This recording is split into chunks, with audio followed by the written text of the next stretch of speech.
Hey friends, welcome back to my channel. I'm Lori Barbley, an Orlando-based wedding photographer, and today we're going to talk about 20 mistakes that beginning wedding photographers make.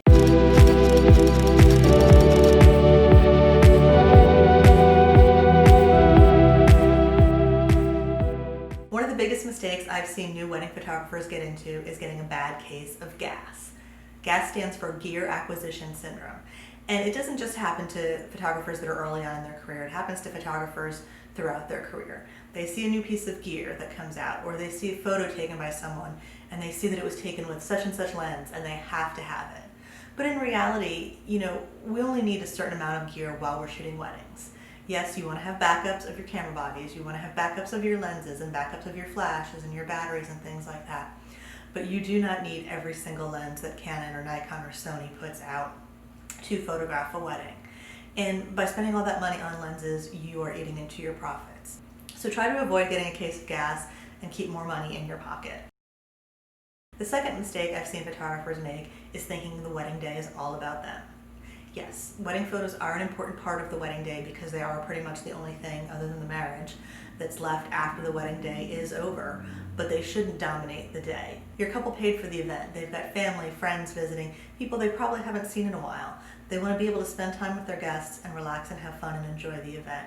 So try to keep to a fairly tight timeline when doing photos. You're going to have your cocktail hour after the ceremony to do your portraits. Maybe sneak them out during the reception for 5 or 10 minutes during sunset. Respect the fact that they want to enjoy their event as well as getting great photos, and have the skill and the ability to do both. Third mistake I've seen wedding photographers make is not having a wedding day plan. Now, I talk a little bit about this in my wedding timeline video, which I'll link up here. But really, you want to go into the wedding day with a plan. You want to have worked out with your clients beforehand, if you're doing photos before the ceremony or if you're doing them all after the ceremony. You want to know where your venues are and how long it takes you to get between the venues. You want to have this plan to try to make things flow as smoothly as possible on the wedding day. And not having a plan on the wedding day can lead to chaos, which adds to the couple's stress, and that's not something that you as a wedding photographer or any wedding vendor want to do. Is you do not want to add to your couple's stress on their wedding day. You want to make it as relaxed and as fun and enjoyable as possible while still getting the great photos that you need to get. The fourth mistake we're going to talk about is not being flexible on the wedding day. Now, I know I just said you need to go into the wedding day and have a plan. And that's true, you do want to go into the wedding day with a plan. But you also have to recognize that things tend to go askew on the wedding day that are out of your control. Maybe somebody's late getting ready, or somebody gets lost on the way to the venue, or who knows, things happen. It could shift from an outdoor wedding to an indoor wedding because of weather. Things are going to change on the wedding day that are out of your control, and you have to be able to be flexible and adjust on the fly and do it with a smile on your face.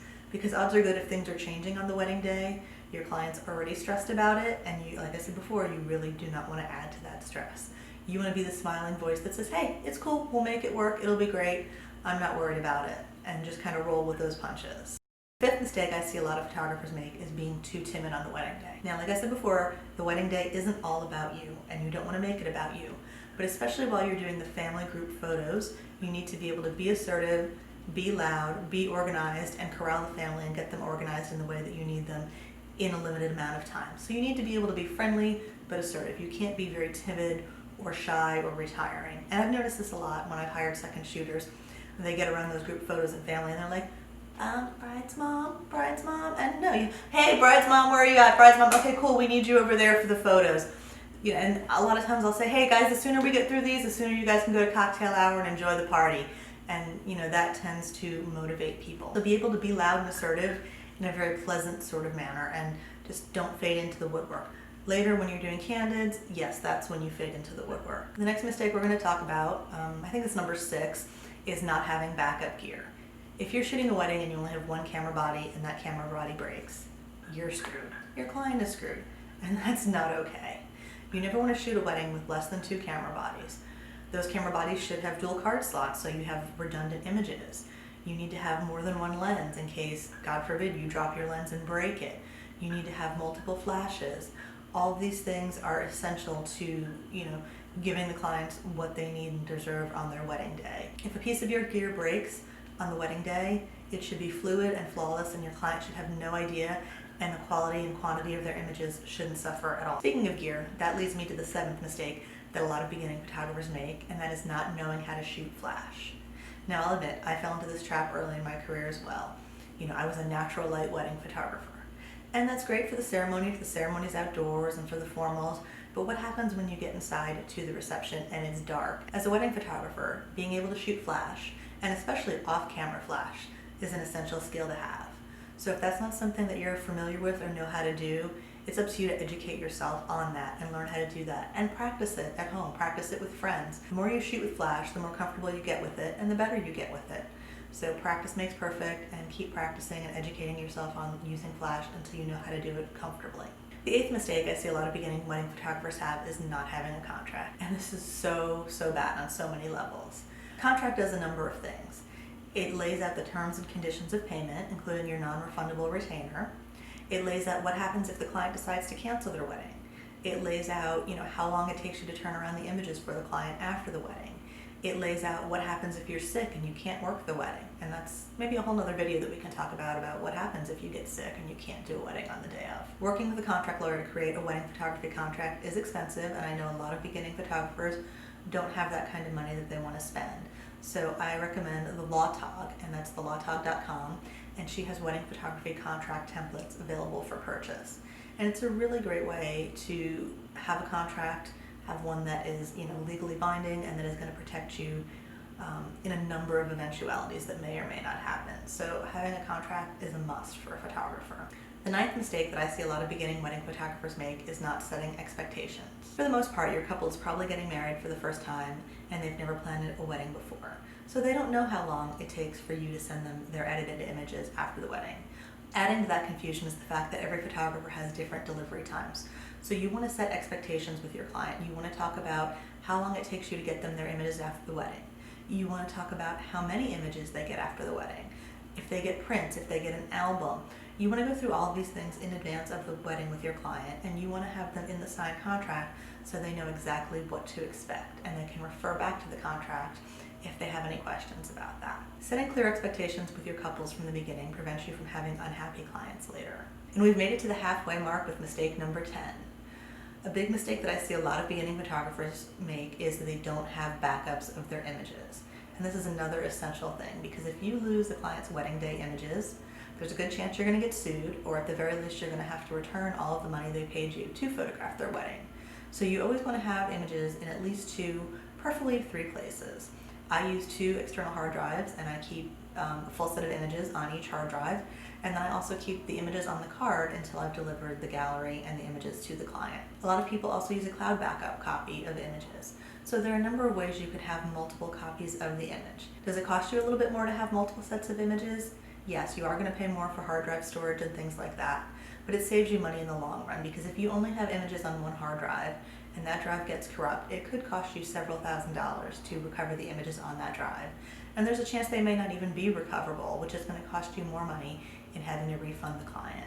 So having a backup of your images is absolutely essential. The 11th mistake I see a lot of beginning wedding photographers make is over-editing. Now, every photographer has their own editing style, that's true, but it shouldn't take you an hour to edit a single image. Because if you're delivering 3, 4, 5, 600, I don't know, however many hundred images from an 8-hour wedding day, and it takes you an hour to edit each one of those images, you are spending a ton of time, and your profit per hour goes way down to edit those images. Get a good editing workflow going to make sure that you're not spending hours upon hours doing editing after the wedding. Speaking of how many images you deliver to your couple, that brings me to mistake number 12, which is giving your couple too many images after the wedding. Now, this is very subjective, but a lot of times when people look at their photos, if they have too many images they look at, they tend to get overwhelmed. Also, you don't want to include mediocre or even poor images just to fill out a wedding gallery, because the poor images bring down the quality and the value of the good images in the wedding gallery. So you need to find a good balance of delivering a decent amount of images, not too many, but also delivering quality images. And then that's going to bring me to number 13, which is not giving your client enough images. If you shoot an 8-hour wedding day, you should not be delivering your client 50 images or 100 images. Again, the right number of images to deliver is subjective, but you want to make sure you have a full set of images that tells the story and captures all the main moments of the day.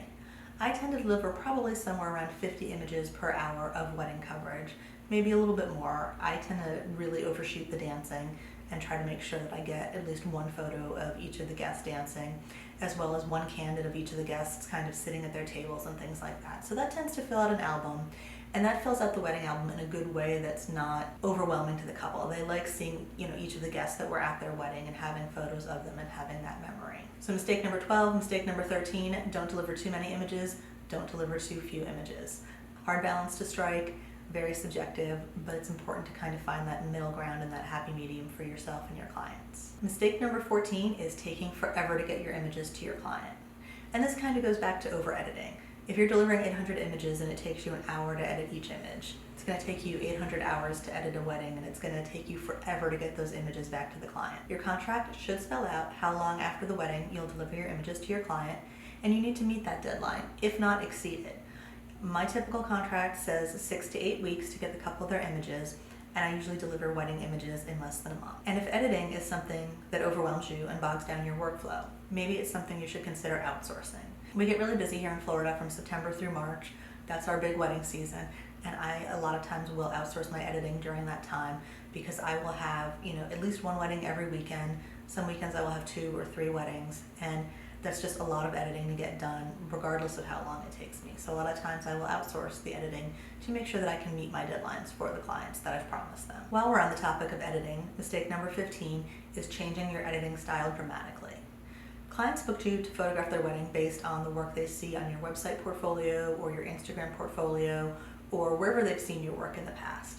And if you go from shooting bright and airy, sunlit, beautiful, ethereal photos to dark and moody and kind of warm toned gray, brown toned photos, they're not going to be happy. So I'm not saying never to change up your editing style, but editing should be something that evolves slowly over time. Alternatively, I know some photographers that offer 2 editing styles and give their client the choice. Do you want your photos edited bright and airy, or do you want them edited dark and moody? But at the end of the day, if you deliver photos that are so significantly different from what the client saw when they booked you, odds are good you're going to have a very unhappy client. Another mistake I tend to see beginning wedding photographers making is thinking they know everything. And let's be honest, nobody knows everything. And I think one of the great things about photography is the fact that there's always room to learn new things and always room to grow your skills. So always be open to learning new things, especially if you're working with another photographer as a second shooter. You have things you can learn from them. They probably have things they can learn from you as well. But never think that you know everything, and never come across with the attitude that you know everything. Always be open to learning, always keep learning, always try to keep pushing your skills and learn new creative things. And I think this is a good lesson for life in general. Never think that you know it all. Hey friends, Editing Lori here. Apparently I forgot to record the 17th mistake most beginning wedding photographers make, and that is not knowing your gear. So you want to make sure you know your gear backwards and forwards and be able to handle it in a variety of situations. Because if there's anything I've learned is that the wedding day is unexpected and it will throw you a curveball every single time. So you need to know your gear backwards and forwards and how to use it and how to get the images you want with the gear you have. All right, back to your regularly scheduled filming. The 18th mistake that I see a lot of beginning wedding photographers make is a little bit of a pet peeve of mine, and it is underdressing for a wedding. Wedding days tend to be pretty formal events, whether you've got a bride in a big beautiful formal dress or 2 grooms in tuxedos or gorgeous suits. Wedding days are very formal affairs typically. There are some exceptions, but you don't want to show up at a wedding day in jeans or shorts. I know that you're there to work, and I know that it's easier to be comfortable when you're working, but you don't want to stick out like a sore thumb. You don't want guests to look at you and be like, who's that photographer in jeans? Or what is that person doing? Why are they here? Did they crash the wedding? A lot of wedding photographers, including myself, tend to dress in all black, and that's good at the reception because you can kind of blend into the shadows for candids. But if you don't want to dress in all black, you at least want to match the formality of what the wedding guests would be wearing.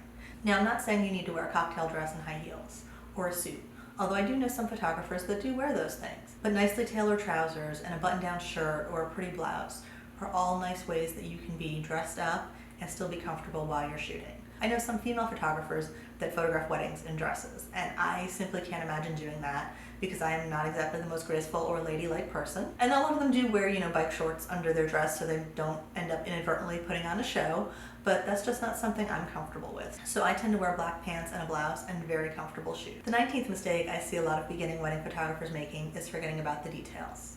And by details, I mean the couple's details. You want to make sure you get shots of their rings. You want to make sure you get shots of their personal flowers, whether it's bouquets or boutonnieres, or if you've got a bride with a beautiful hairpiece or an heirloom necklace from her grandmother. Those are things you want to make sure you get shots of on the wedding day. You also want to get detail shots of the floral, the cake, if they have a guest book, if they have special engraved cake servers. All of those little things are very important to the couple, and they've usually spent a lot of time thinking about them and planning for them on their big day. So you want to ensure that you get those kind of shots. One of the last mistakes I see a lot of beginning wedding photographers tend to make is to forget about the other partner of the couple.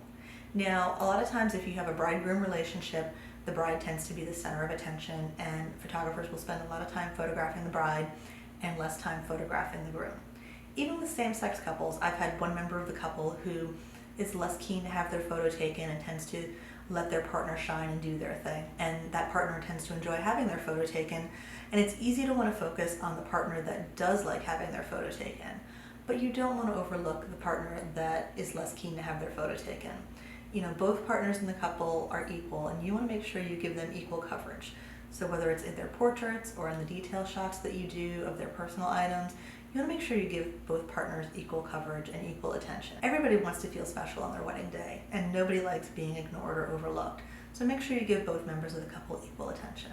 Well, that does it for the 20 mistakes that I've seen beginning wedding photographers make. I'm sure there are more that I've forgotten, so if you can think of any, drop them in the comments below for me, or let me know which ones you've made if you're willing to admit it. I've definitely made a few myself, but all we can do is keep learning and growing and trying to be better and better each wedding we shoot. Don't forget to like the video and leave a comment below. And while you're down there, subscribe for weekly wedding related videos on Wednesday. Thanks for watching, and I'll see you next time.